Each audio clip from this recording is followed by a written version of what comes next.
Inayatulaini, Aina Dwi Wibowo, Teknisi Aziza, dan saya sendiri Siska Muhammad. Yang pertama adalah pemilihan model regresi. Model regresi sederhana dilakukan jika bermaksud meramalkan bagaimana keadaan atau naik turunnya variabel dependen atau kriterium. Bila ada satu variabel independen sebagai prediktor dimanipulasi atau dinaik turunkan nilainya, persamaan yang diperoleh dari regresi sederhananya adalah Y sama dengan vektor koefisien regresi linear 0 plus vektor koefisien regresi 1x plus nu. Tiga model persamaan tunggal yang umum digunakan adalah OLS, ILS, dan 2SLS. Ordinary least square atau OLS merupakan metode estimasi yang sering digunakan untuk mengestimasi fungsi regresi populasi dan fungsi regresi sampel.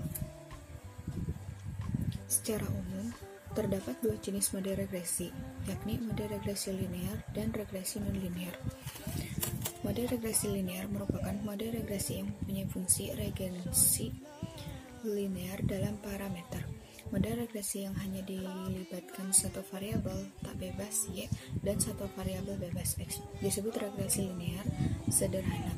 Sedangkan mode regresi yang melibatkan lebih dari satu variabel bebas disebut mode regresi linear ganda. Adapun mode regresi linear ganda apabila dinyatakan dalam bentuk matriks adalah sebagai berikut. Estimasi model regresi dengan FUs. Seperti telah dijelaskan sebelumnya, bahwa sebelum melakukan estimasi terhadap model, kita perlu memastikan bentuk fungsional model.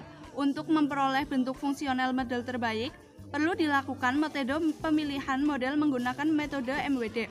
Bagian ini akan menjelaskan mengenai prosedur pemilihan model dengan metode MWD. Pemilihan model terbaik. Konsekuensi dari penggunaan metode MWD dalam melakukan pemilihan model, maka estimasi terhadap model haruslah didasarkan pada kesimpulan yang diperoleh dari metode MWD. Di sini saya telah menyiapkan data X dan data Y, di mana data Y yaitu pengeluaran konsumsi, data X yaitu pendapatan individu. Langkah estimasi metode MWD menggunakan FUs adalah sebagai berikut. Lakukan estimasi terhadap persamaan model 1 dengan metode OLS. Pertama yaitu membuat data pada FUs seperti pada buku halaman 19 sampai 26 karya Setio Tri. Berikutnya lakukan estimasi terhadap persamaan model dengan metode OLS seperti pada buku penulis Setio Tri pada halaman 107, yaitu pertama klik quick estimate question data Y spasi C spasi data X, klik OK. Kemudian mendapatkan nilai fitted value yaitu dengan cara klik proc, klik OK. Di sini saya telah menyiapkan data LX, LY caranya seperti tadi. Yang terakhir yaitu melakukan estimasi model 1 dengan menambahkan variabel Z1. Caranya seperti tadi.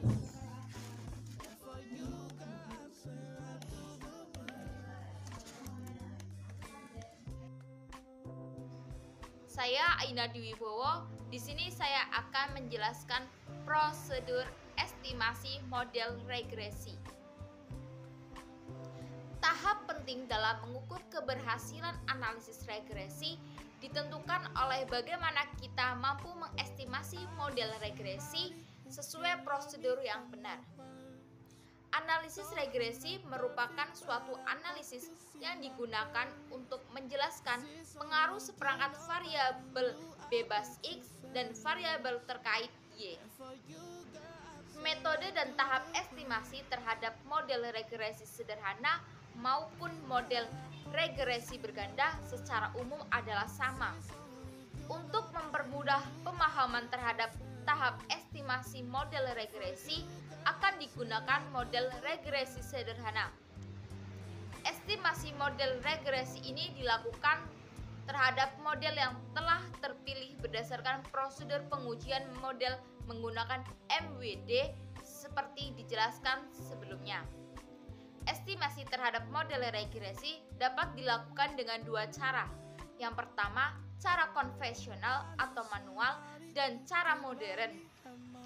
Jika digunakan dengan cara konvensional atau manual, maka perhitungan nilai taksiran parameter dilakukan dengan melakukan perhitungan secara manual menggunakan bantuan tabel yang menjabarkan tahap-tahap perhitungan. Sementara, jika digunakan dengan cara modern dengan menggunakan software, dalam hal ini software Fuse, yang pertama, cara konvensional atau manual. Jika digunakan dengan cara manual, perhitungan nilai-nilai parameter dilakukan menggunakan prosedur penurunan nilai-nilai parameter seperti dijelaskan pada metode OLS sebelumnya pada pertemuan kemarin. Untuk mempermudah perhitungan hasil-hasil penurunan terhadap formula OLS dijabarkan dalam suatu tabel bantu seperti yang ditunjukkan pada PowerPoint atau makalah, atau tepatnya seperti ini. Yang kedua, cara modern. Cara modern diidentikan dengan menggunakan alat bantu software seperti Fuse. Alat bantu software tersebut dapat mempermudah dan mempercepat proses penghitungan untuk mendapatkan nilai-nilai taksiran. Tidak hanya mudah dan cepat, hasil estimasi juga menjadi akurat jika digunakan cara modern dengan software Fuse. Maka langkah-langkah yang bisa dilakukan adalah sebagai berikut. Kemudian saya akan menjelaskan langkah-langkah estimasi model regresi pada lembar kerja Fuse. Yang pertama, buka lembar kerja Fuse seperti yang ada di gambar. Kemudian buat lembar kerja baru dengan cara klik menu File, kemudian New, Work File. Tampilannya seperti ini. Pada bagian Frequency kalian pilih Integrate Date, kemudian di Start Date kalian isi dengan angka 1 dan End Date isi dengan angka 10. Kemudian klik OK. Tampil menu seperti ini. Kemudian masukkan variabel Y dan X dalam lembar kerja. Lakukan klik Object, kemudian New Object, pilih Series, kemudian Unit. Ini diganti dengan variabelnya yaitu Y. Sudah ada di sini variabel Y. Kemudian lakukan hal yang sama lagi untuk mengisi variabel X. Jika sudah, tekan OK. Kemudian di sini sudah ada variabel X dan variabel Y. Setelah seperti ini, kita blok antara variabel X dan Y. Kemudian klik kanan, open as group. Kemudian akan muncul lembar kerja seperti ini. Nah, di sini kita akan menginput data yang sudah kita input dalam Excel, kita masukkan ke dalam lembar kerja Fuse. Kemudian kita buka Excel. Ini data yang sudah kita input dalam Excel. Kita blok, kita copy. Kita copy datanya. Kemudian kita masukkan pada lembar kerja Fuse, kita paste.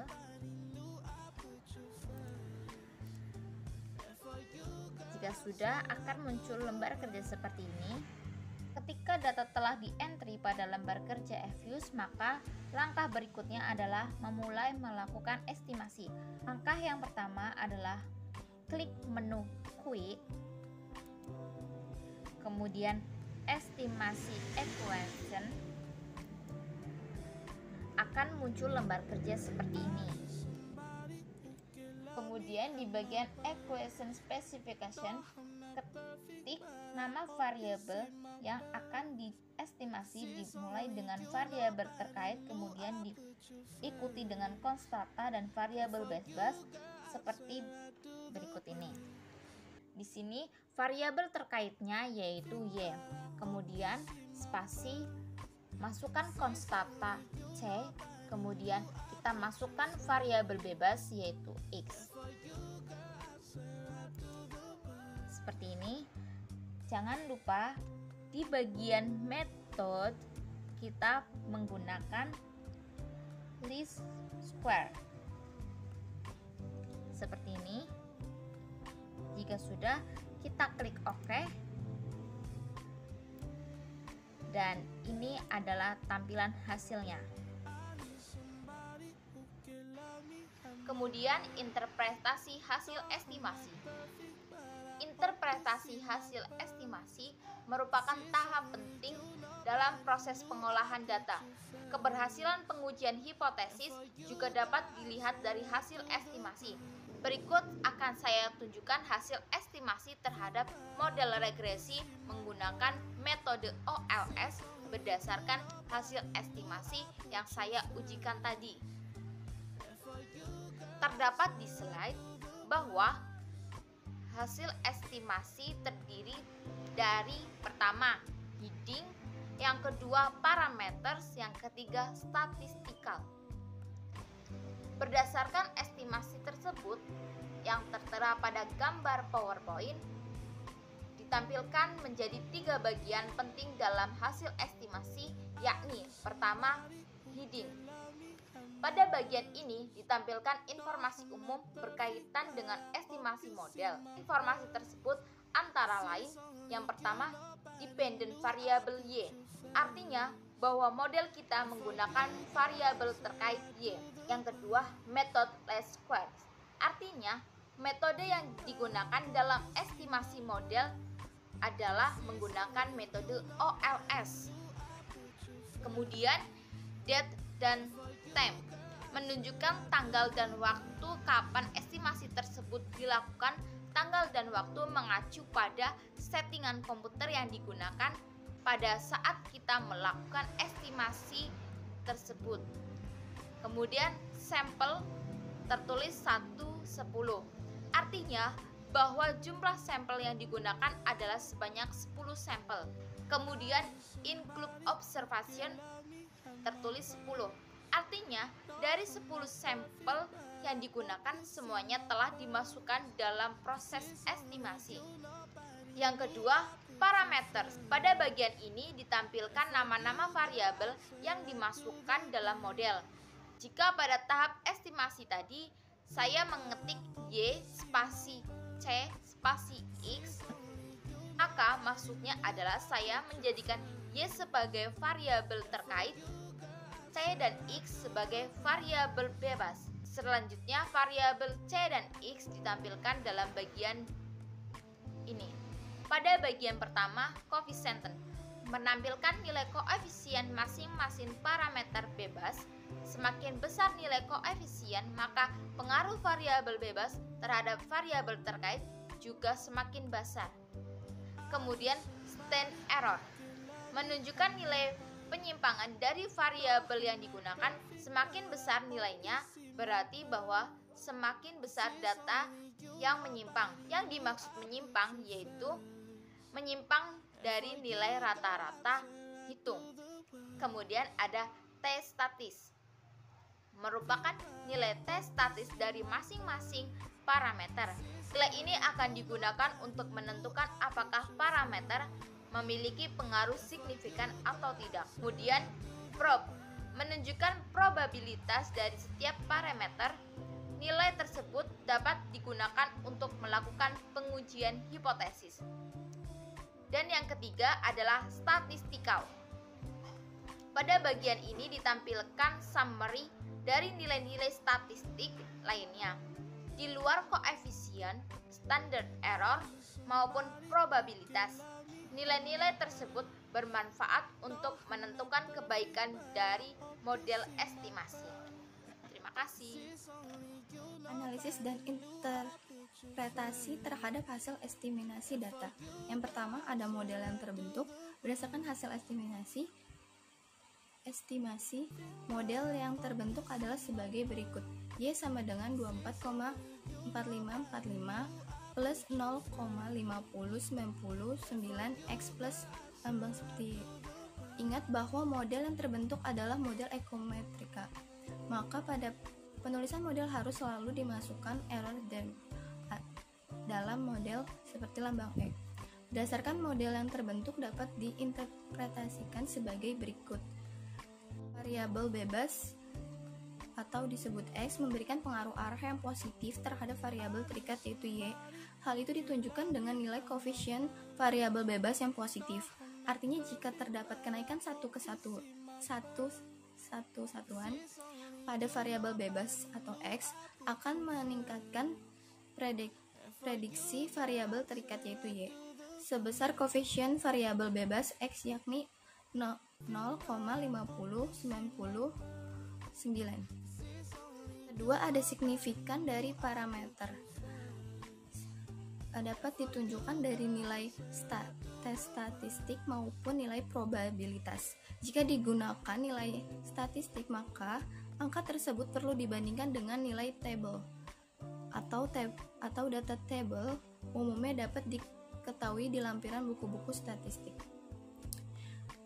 Ada pedomannya. Yang pertama, jika statistik lebih besar dari tabel, maka parameter memiliki pengaruh signifikan. Yang kedua, jika statistik lebih kecil dari tabel, maka parameter tidak memiliki pengaruh signifikan. Ketiga, ada kebaikan model. Secara sederhana, salah satu kriteria yang sering digunakan untuk menilai kebaikan model adalah menggunakan koefisien determinasi yang disebut R. Koefisien determinasi merupakan suatu angka yang menunjukkan bagaimana kemampuan dari variabel bebas X1, X2, dan seterusnya, menjelaskan variabel terikatnya. Nilai koefisien determinasi berada pada rentan 0 kurang lebih sama dengan R kurang lebih sama dengan 1. Semakin mendekati 1 berarti bahwa kemampuan variabel bebas menjelaskan variabel terikatnya semakin besar. Sisanya dijelaskan oleh error dan sebaliknya. Yang terakhir, yang keempat, permasalahan yang timbul. Meskipun secara statistik model telah memberikan hasil bahwa variabel bebas signifikan mempengaruhi variabel terikat serta memiliki nilai koefisien determinasi yang tinggi, namun perlu dilakukan pengujian berkaitan dengan pelanggaran uji asumsi klasik yang meliputi uji multikolineritas, autokolerasi, dan heteroskedastisitas. Jika model estimasi setelah dilakukan pengujian asumsi klasik memberikan kesimpulan bahwa jika terdapat permasalahan terhadap asumsi klasik, maka dapat dikatakan model yang dihasilkan merupakan model yang baik. Sebaliknya, jika permasalahan asumsi klasik terjadi, maka seseorang peneliti perlu menyelesaikan masalah yang timbul sehingga model terbebas dari masalah tersebut. Sekian dari kelompok kami, kurang lebihnya mohon maaf. Wassalamualaikum warahmatullahi wabarakatuh.